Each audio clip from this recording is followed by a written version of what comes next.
Well, hey guys, welcome to Quinn's Tree Farm, coming to you straight through the power of YouTube, right from Cornville, Maine. Today, we're going to get some wreath tips. It's a little early in the season for this, but I wanted to get a video out on how to make a wreath while there was still time to make a wreath. So, I thought I'd get at it. Now, a couple things about tipping, especially in the state of Maine. Step one, you got to have landowner permission, written landowner permission. Forest Service frowns upon people tipping other people's trees if they don't want them to do that. Why?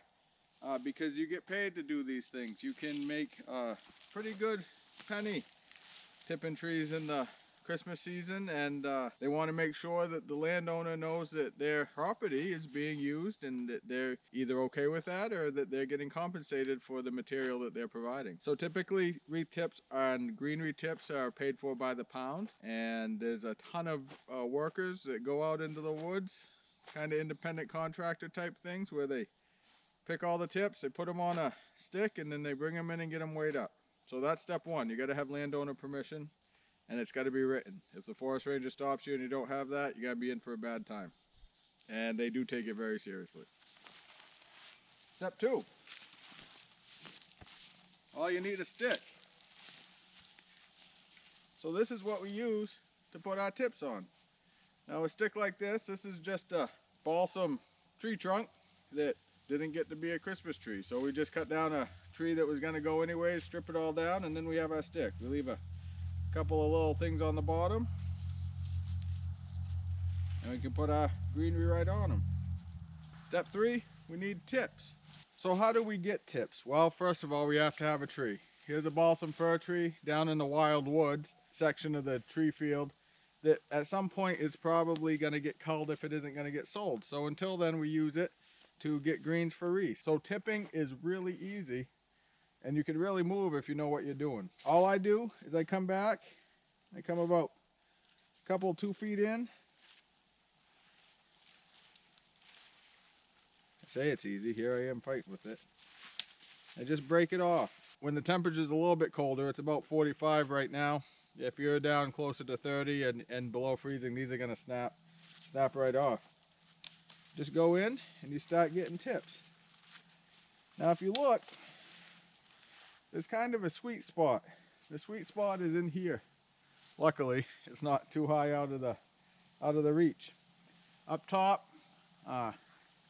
the tips get a little bit, they're not quite so full because they're new growth, and the lateral growth on the branches haven't really come to fruition, and they're not really full.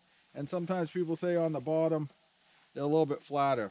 I'm not so concerned about that, but really, when I'm doing my tipping, I go around the tree and I go about as high as I can reach. So what I do is I just take my stick and I take my tips. You take your tips and put them on the stick. I'm not a professional, but the professionals can fly. People just go into the woods and they start tipping trees, and they bring them to the wreath makers and they weigh them up on a scale, and then you get some cash in your wallet right off the bat. The really good ones can easily do over $500 a day. If I was tipping for an 8-hour day, I'm probably closer to like $300. I really don't do it as much as I used to because mainly because it's a busy time of year for us, right? We're getting ready to sell Christmas trees, and I'm not very fast. So, all right, so we're gonna tip this tree out. I'm only gonna get enough tips today to do one wreath for you guys, and we'll show you how our wreath is made. Now, if you want to stick around for that, there's an easy way to do that. You got to hit the subscribe button, right?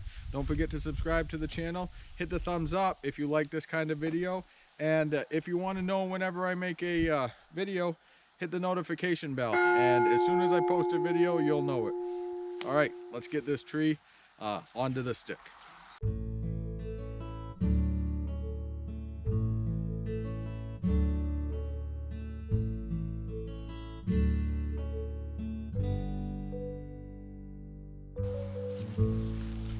Well, this should be plenty for one wreath. We'll save the rest. So let's head on back out to the truck. Oh, tipping trees makes me happy. My hands are all covered in pitch. And I smell like a Christmas tree, which has got to be one of the best smells in the whole world. It's been 6 months since I started this channel, and I'm pretty excited because I like it and people seem to like it a lot too.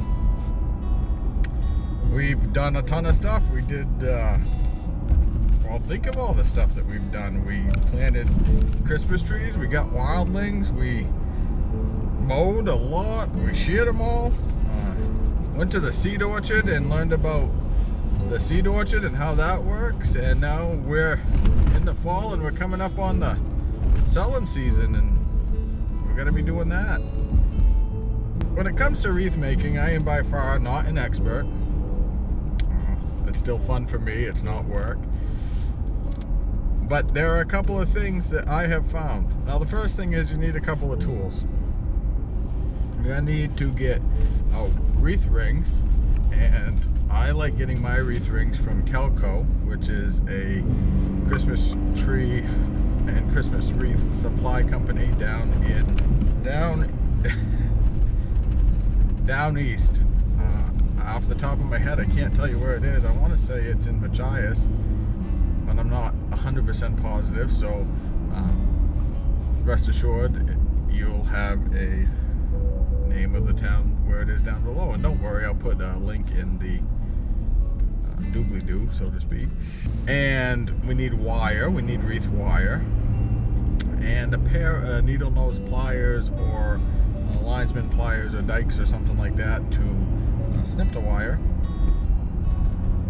and then a pair of brush cutters. Alright, I bored you guys enough. I'm almost home, so we'll shut this down and we'll go